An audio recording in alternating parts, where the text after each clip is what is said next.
Hi, my name is Shane Tamino, and I did my research paper on making return to play decisions in competitive sports.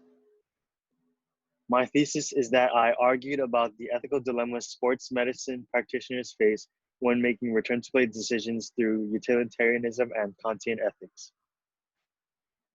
So, first, we're going to look at the decision making theory in medicine. And so, the first approach to this is the normative model approach, which is when individuals are fully rational in their decision making process and that they consider all possibilities and consequences. And so, the problem with this is that for many athletic trainers, many of the decision making times are going to be split seconds decisions. So, in that time, they won't really be able to consider all the possibilities and consequences, and we'll just have to proceed with action. And so the second approach to this is by using descriptive theories. And so an example of this is prospect theory, which is a model used to understand why people place themselves at risk. And so this in the mind involves framing and evaluation. So looking at the problem and assessing the problems and its consequences. And so here we talk about the domain of gain and the domain of losses. In the domain of gain, a player is stable in their situation on the team and playing won't risk their position on the team, I guess. And so the domain of losses shows that players are worried about their position on the team and that they will have this nothing to lose mindset, and that will drive them to play through pain and injury. And so now we talk about the pain and injury experience. And so there is really no one-to-one ratio between tissue damage and pain perception. Pain is really how you are, like depends on how you are as a person and how you really feel pain. And so you can't really use pain as an indicator of tissue damage, and vice versa, you can't use tissue damage as an indicator of pain. And so for sport ethics is defined as a set of norms accepted as a dominant criteria for defining what is required to be accepted as an athlete in power in performance sports. And so this highlights that normalized that playing through pain and injury is like okay and is something you should do, and that team management, coaches, athletes, and team medicine staff are all driven to produce winning teams above all else. It's all about winning. And so here we have a video showing us a problem in the NFL about playing through pain and how a lot of them were addicted to painkillers. Are you hurt or are you injured? That's a question we would get all the time. Are you hurt or are you injured? And really what that means is, are you a pussy or are you tough? Can you take it or not?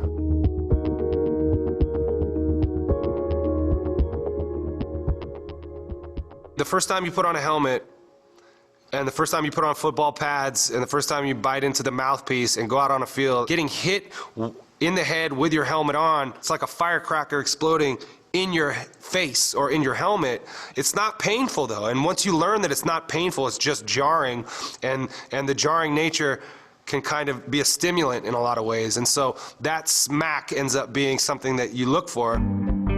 I started off coming out of college, was signed to the 49ers, traded to Denver in the 03 summertime, and spent 6 seasons there.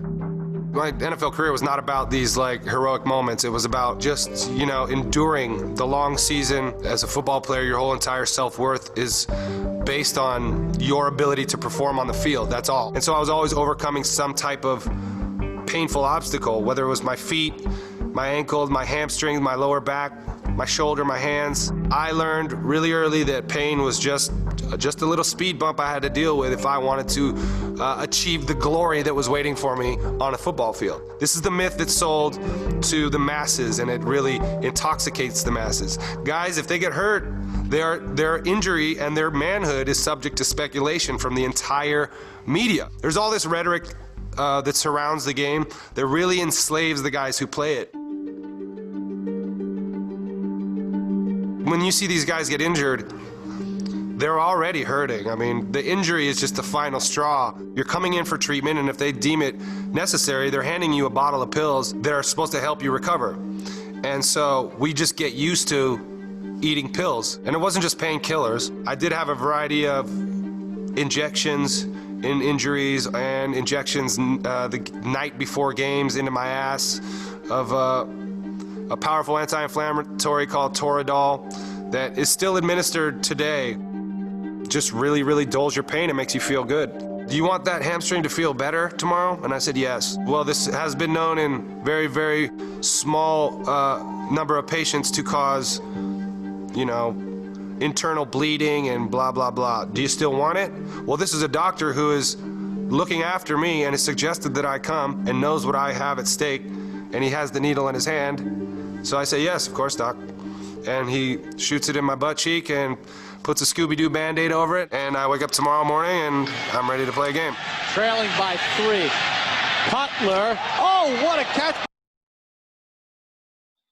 And so we saw there that in the NFL, normalization of playing through pain was very popular, and that a lot of players would just play through pain, and that defined who they were as a player.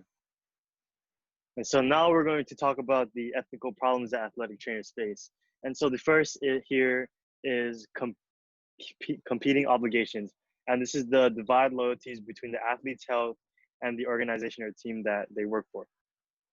And so we see here that many times for a team, all they really want to do is win. And for an athletic trainer, their duty is to help the athlete. And so to balance that out is tough for an athletic trainer, and that they feel pressure in the recovery time for their patient because they need to get on the field and play in order for the team to win.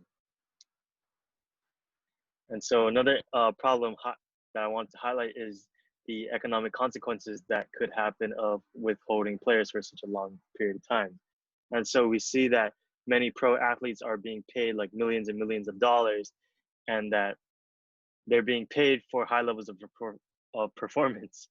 And so being injured and not being able to perform could result in a loss of salary, bonuses, or for many popular athletes, their endorsement contracts with like Nike or Adidas. And for collegiate athletes, it could also result in a loss of scholarship opportunities during like prime recruitment times.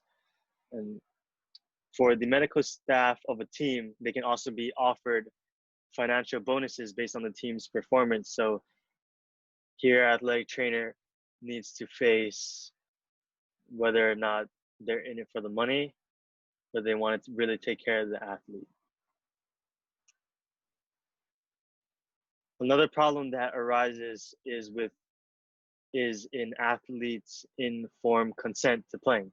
And oftentimes athletes miscalculate the risk of playing through pain and injury and really don't know the benefits of not playing through it. And so in many situations where they won't have a lot of time to explain all the benefits and risk of playing through an injury, in the end, the athlete will hear, do you want to play? Do you not want to play?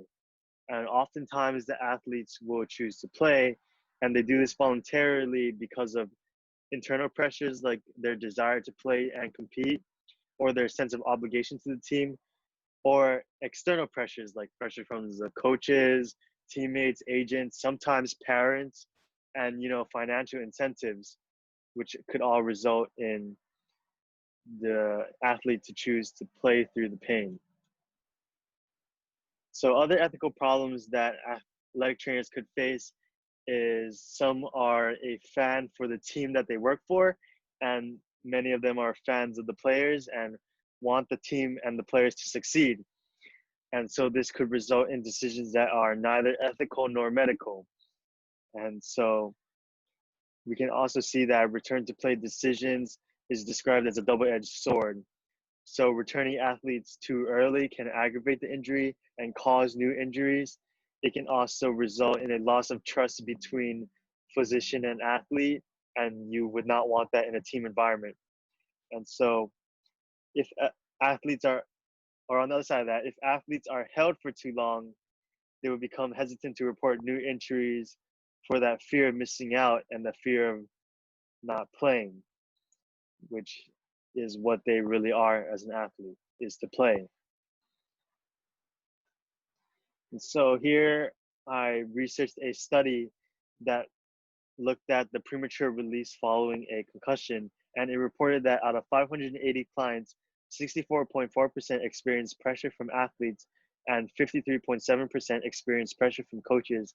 And this just roots back to how there's a conflicting obligations between athletic trainers and team management.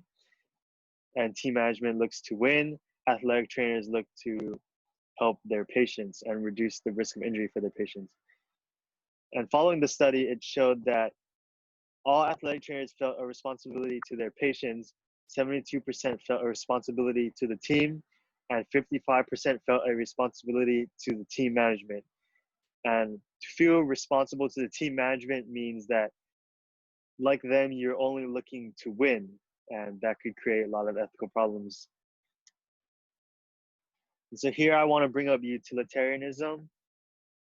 And so we know that it is to bring out the greatest amount of good for the greatest number of people. And this is a form of consequentialism that validates actions based on the outcomes. And so in the sports world, you would say that a key player should play through injury in order for the team to win the game. So to win the game for the team, the greatest number of people, the team. And this just shows that sporting organizations only want to do what's best for the organization, not the athletes themselves. And now we look at Kantian ethics, which is basically the opposite of consequentialism and utilitarianism. And it states to so act as to treat humanity, whether in your own person or that of any other, in every case as an end in itself, never as a means only. And this means that no one should be a means to an end. Everyone is equal. And so in our case, no player should have to play through pain and injury for the success of the team, because no one should be a means to the end, right? And so the success of a team should never be greater than the welfare of the individual. And that is just something athletic trainers need to know and recognize. Some solutions to this problem is to advocate sports medicine programs to include an ethics course in dealings with conflicts of interest. And so this will help their decision-making ability in tough times of injury during game time, and how we see that many coaches just want to win, need that player to win, but the athletic trainer needs to be able to make that decision and assess the injury and decide whether or not playing through that injury will be too bad. Another thing that they need to do is to implement clear rules to govern relationships between the medical staff and the athletic organization, so the sports medicine staff won't feel pressure that their jobs are on the line to get this player released, and that pressure can really alter their decision-making process and ability in making good ethical judgment. So in conclusion, the problem I wanted to highlight is the challenges that athletic trainers face in making return to play decisions. And the root of it is the conflict of interest. Athletic trainers look to heal their athletes, look to minimize the risk of injury, and team management look to win games. It will make them money to just succeed. And also, to bring up a third point, is the athlete's interest of succeeding and wanting to be better and become a great athlete. and they can't really do that when they're injured and sitting off the field. And so we can also see that oftentimes athletic trainers would turn towards utilitarianism to outweigh the benefits and the risk of potentially playing an injured player. And that this is a problem in the case that no player should be a means to the end.